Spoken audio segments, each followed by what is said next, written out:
சேக்குவாரா என்ற தந்தையின் அன்பையும் அரவணைப்பையும் பெற முடியாத மகள் அலைடா குவேரா அவர்கள் தமிழகத்துக்கு வந்திருக்கிறார். தந்தையின் கனவையும் லட்சியத்தையும் வாழ்க்கை முழுவதும் பெற்றேன் என்பதை உலகத்துக்கு உணர்த்தி கொண்டிருக்கிற ஒரு புரட்சி பெண் தமிழ்நாட்டுக்கு வந்திருக்கிறாள். அலைடா அவர்களே, உங்களைப் போலத்தான் நாங்களும் எங்களது தந்தையின் அன்பை பெற்றதில்லை. மாமேதை மார்க்ஸ் என்ற மகத்தான தந்தையின் அன்பை, புரட்சியாளன் லெனின் என்ற மகத்தான தந்தையின் அன்பை, ஏகாதிபத்தியத்தின் இடுப்பெலும்பை நொறிப்பதை பொழுதுபோக்காக உலகத்துக்கு நிகழ்த்தி காட்டிய ஃபிடல் காஸ்ட்ரோ என்ற தந்தையின் அன்பை நாங்கள் பெற்றதில்லை. ஆனால் அந்த தந்தையின் அறிவால் உணர்வால் வளர்க்கப்பட்ட உங்களைப் போன்ற பிள்ளைகள்தான் இந்த அரங்கம் முழுவதும் நிறைந்திருக்கிறார்கள், தமிழகம் முழுவதும் நிறைந்திருக்கிறார்கள். எங்கள் தந்தையர்களை நாங்கள் கண்டதில்லை.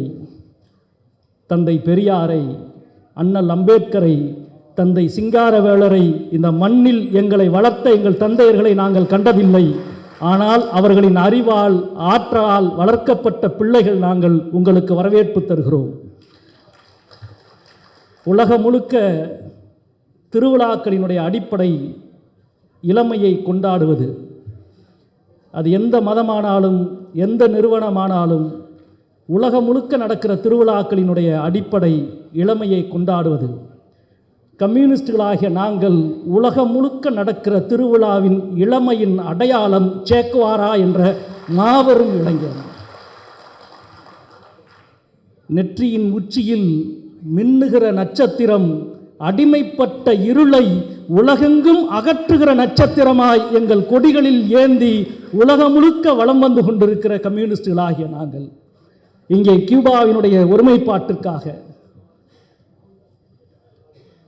தொலைக்காட்சியில் குத்துச்சண்டையை பார்த்து கொண்டிருக்கிற ஒரு பார்வையாளன் குத்துச்சண்டையை பார்த்து கொண்டிருக்கிற பொழுதே கைகளை மடக்கி காற்றிலே ஒரு குத்து விடுவான். அதே போலத்தான் சேக்குவாரா என்ற பெயரை பார்த்து கொண்டு படித்து கொண்டிருக்கும் பொழுதே ஏகாதிபத்தியத்தின் அரசியலை நொறுக்குகிற திசையை தன் உடலெங்கும் செலுத்துகிறவனாக கம்யூனிஸ்டுகளாகிய நாங்கள் இருக்கிறோம். எங்களுக்கு உணர்வை ஊட்டுகிறவராக சேக்குவாரா இருக்கிறார். உலகெங்கும் மகா வாக்கியங்கள் உண்டு.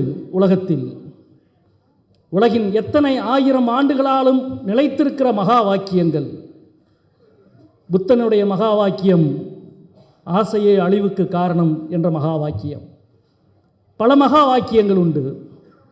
ஆனால் இன்னும் 1000 ஆண்டுகள் ஆனாலும், எத்தனை 1000 ஆண்டுகள் ஆனாலும் உலகத்தால் அழிக்க முடியாத, மறக்க முடியாத மகா வாக்கியத்தை எழுதிய மகா தத்துவ ஞானிகள் 2 பேர்.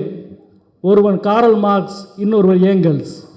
அவர்கள் உருவாக்கிய மகா வாக்கியம், இழப்பதற்கு எதுவுமில்லை அடிமை விலங்கை தவிர, பெறுவதற்கோ இந்த பொன்னுலகம் இருக்கிறது என்ற மகா வாக்கியம் இன்னும் எத்தனை 1000 ஆண்டுகளானாலும் மனிதகுலம் தனது நெஞ்சிலே பொறித்து வைத்த மகா வாக்கியம்.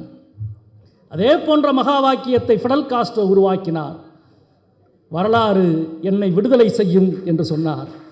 வரலாறு முழுக்க அடிமைப்பட்டவனின் கனவு வாக்கியம், லட்சிய வாக்கியம், வரலாறு என்னை விடுதலை செய்யும் என்ற ஃபிடல் காஸ்ட்ரோவினுடைய வாக்கியம். அதே போன்ற ஒரு மகா வாக்கியத்தை சேக்குவாரா உலகுக்கு தந்தார். எங்கெல்லாம் அநீதி நிலைகிறதோ, அநீதி நடக்கிறதோ, அந்த அநீதியை கண்டு பொங்கி எழுவாயானால் நீ என் தோழனே என்ற மகா வாக்கியத்தை உலகுக்கு சேக்குவாரா சொன்னார். அதை சொன்ன சூழல் மிக முக்கியமானது. கியூப புரட்சி வெற்றி பெற்ற பொழுது சேக்குவாராவுக்கு ஒருவர் கடிதம் எழுதினார். குவேரா என்ற உனது பெயருக்கு பின்னால் இருக்கிற குலம்தான் என்னுடைய குலம், உனது வெற்றி கண்டு நான் பெருமைப்படுகிறேன் என்று ஒருவர் சேக்குவாராவுக்கு கடிதம் எழுதினார். கியூப புரட்சியின் வெற்றியை தொடர்ந்து அதுக்கு சேக்குவாரா பதில் கொடுத்தார். குவேரா என்னுடைய வெற்றியை பங்கெடுக்க குவேரா என்ற இந்த குலத்தில் இருக்க வேண்டும் என்ற அவசியமில்லை. அநீதிக்கு எதிராக யாரெல்லாம் குரல் கொடுக்கிறானோ அவனெல்லாம் என் தோழன், குளமல்ல முக்கியம் என்று சொன்னான். உலகம் முழுவதும் போராட்டங்களால் புறங்கெடுத்த, போராட்டங்களால் உயிர் பெற்று அடிமை சங்கிகளை உடைக்க யாரெல்லாம் போராடுகிறானோ அவனெல்லாம் செக்குவாராவை என் தோழனாக நெஞ்சிலே ஏற்ற ஒற்றை மகா வாக்கியம் அது. அந்த வாக்கியம்தான் இந்தியா முழுக்க, உலகம் முழுக்க இளைஞர்களையும் இன்று தனது நெஞ்சிலே ஏற்றி இருக்கிறது. அது வெறும் வாக்கியம் அல்ல. இன்றைக்கும் உலகம் முழுக்க எல்லா பகுதிகளிலும் வலதுசாரி அரசியல் மேலெழுகிற இந்த நேரத்தில் லத்தீன் அமெரிக்க கண்டத்தில் இடதுசாரி அரசியல் திணவெடுத்த தோளோடு மேலேறி கொண்டிருக்கிறது என்றால் அந்த மகத்தான எழுச்சியின் இதய நாளங்களாக இருப்பது ஃபிடல் காஸ்ட்ரோவும் சேக்குவாராவும் என்ற அந்த மகத்தான ஆளுமைகள். அந்த ஆளுமையினுடைய குறியீடு தான் இன்றைக்கும் ஏகாதிபத்தியத்தை, உலக வல்லாதிக்கத்தை வீழ்த்த முடியுமா முடியாதா என்பதல்ல, நிச்சயம் வீழ்த்த முடியும் என்பதற்கான உதாரணமாக தன் வாழ்வை நிலைநிறுத்தியவர் சேக்குவாரா. அது மட்டுமல்ல, அந்த கண்டத்தின் கீழ் முனையிலே ஒரு சின்னஞ்சிறிய தீவில் எத்தனை ஆண்டுகளானாலும் உன் அடக்குமுறையை எங்களது எளிய கால் விரலால் அவற்றை தகர்க்க முடியும் என்பதை தகர்த்து காட்டிக் கொண்டிருக்கிற கியூபா, கியூபாவினுடைய ஒருமைப்பாடு தொடர் வாசி அவர்கள் குறிப்பிட்டதை போல கியூபாவுக்கு ஆதரவளிக்கிறோம் என்பது எதற்கு ஆதரவளிக்கிறோம் என்ற அர்த்தம் தெரியுமா? உங்களது அரக்க குணத்திற்கு, அடிமை குணத்திற்கு, சுரண்டலுக்கு, நீங்கள் இங்கே நிலைநிறுத்துகிற எல்லா அசமத்துவத்துக்கும் எதிரான மனிதன் நான் என்பதை வெளிப்படுத்துகிற வாக்கியம்தான் கியூபாவின் ஒருமைப்பாட்டுக்காக நாங்கள் குரல் கொடுக்கிறோம் என்ற அந்த மகத்தான வாக்கியம். ஏனென்றால் இருள் மூழ்கி கிடக்கிறது. மூழ்கி கிடக்கிற இருளை அகற்ற சிலர் விளக்கை பிடிப்பார்கள்.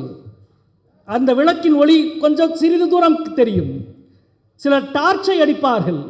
அந்த டார்ச்சின் ஒளி இங்கே இருந்து சில மீட்டர் தெரியும்.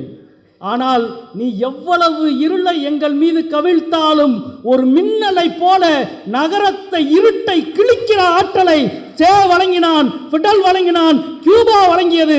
உலகம் முழுக்க இருளை அகற்றுகிற ஆற்றலோடு இருக்கிற மகா மனிதர்களினுடைய நிலையை, மகா மனிதர்களை நினைக்கிற ஒரு மேடையாக இந்த மேடை இருக்கிறது. நிச்சயம் சேவினுடைய அந்த மகத்தான வாக்கியம், என்னை கொன்றளிக்கலாம் ஆனால் ஒருபோதும் என்னை நீங்கள் தோற்கடிக்க முடியாது என்று சொன்னான் சே. கம்யூனிஸ்டுகளினுடைய நெஞ்சில் எழுத வேண்டிய வாக்கியம், எழுதியிருக்கிற வாக்கியம் மட்டுமல்ல, யாரெல்லாம் அன்பை நேசிக்கிறாரோ, சக மனிதனின்பால் அன்பை, காதலை, பிரியத்தை எந்த மனிதனெல்லாம் பாவிக்க வேண்டும் என்று நினைக்கிறானோ, மனிதனை மனிதனாக, மனித சமூகத்தை தோழமை கொண்ட ஒரு சமூக உறவாக மாற்ற நினைக்கிறானோ அவன் எல்லோருக்கும் உத்வேகம் கொடுக்கிற வார்த்தை, உயிர் கொடுக்கிற வார்த்தை, நீங்கள் எவ்வளவு தூரம் எங்களை நசுக்கினாலும், எங்கள் இரத்தத்தை குடித்தாலும் துளித்து விழுகிற ஒற்றை துளியிலிருந்து மீண்டும் எழுவோம். எங்களை நீங்கள் வெல்லலாம் ஆனால் ஒருபோதும் தோற்கடிக்க முடியாது. எங்களை நீங்கள் கொல்லலாம் ஆனால் ஒருபோதும் தோற்கடிக்க முடியாது என்ற வார்த்தை, அந்த வார்த்தையின் வெளிப்பாடுதான் இந்த எழுச்சி மிகுந்த வரவேற்பு. கியூபாவுக்கான ஒருமைப்பாடு, ஏகாதிபத்திய எதிர்ப்பு அரசியலினுடைய தமிழகத்தின் பாரம்பரியத்தின் மகத்தான வெளிப்பாடாகிய இந்த கூட்டம் அதனுடைய வெளிப்பாடு என்று சொல்லி எனது வார்த்தைகளுக்கு நிறைவு செய்து அமைகின்றேன். நன்றி, வணக்கம் தோழர்களே.